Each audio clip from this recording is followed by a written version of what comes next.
চলো ফ্রেন্ডস, এই পটলগুলো দিয়ে একটা রেসিপি করব। তার জন্য পটলগুলোকে প্রথমেই ছাড়িয়ে কেটে নেওয়া যায়। বাজার থেকে এনেছে জ্যান্ত চিংড়ি মাছ। চলো প্রথমে চিংড়ি মাছটাকে ধুয়ে বেছে নেওয়া যায়। পটলগুলো সব ছাড়ানো হয়ে গেছে। এবার পটলগুলোকে আমি হালকা হালকা করে এরকমভাবে চিড়ে নেব।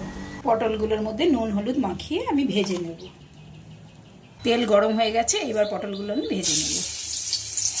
এই দেখো ফ্রেন্ডস, পটলগুলো প্রায় ভাজা হয়ে এসছে, আর একটুখানি ভাজলেই হয়ে যাবে। এরকমভাবে চিড়ে দেওয়াতে পটলের মশলাগুলো খুব ভালোভাবে ঢুকবে। এগুলো ভাজা হয়ে গেছে, এবার পটলগুলো আমি তুলে নেব। এবার তেলের মধ্যে দিয়ে দেবো পেঁয়াজ, রসুন, আদা কুচি আর টমেটো কুচি।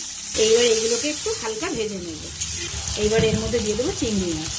এর মধ্যে হালকা একটু হলুদ দিয়ে এটাকে ভালো করে ভেজে নেব। এটা ভাজা হয়ে গেছে, এইবার আমি দিয়ে দেবো পেঁয়াজ, রসুন, আদা, কাঁচা লঙ্কা আর নারকেলের একটা পেস্ট, যেটা আমি আগে থাকতে বানিয়ে রেখেছিলাম। এইবার দিয়ে দেবো পরিমাণ মতো নুন, দিয়ে দেবো হলুদ, এটাকে ব্যালেন্স করার জন্য দিয়ে দেবো 2-4 দানা চিনি। এটা তোমরা দিতেও পারো, নাও দিতে পারো।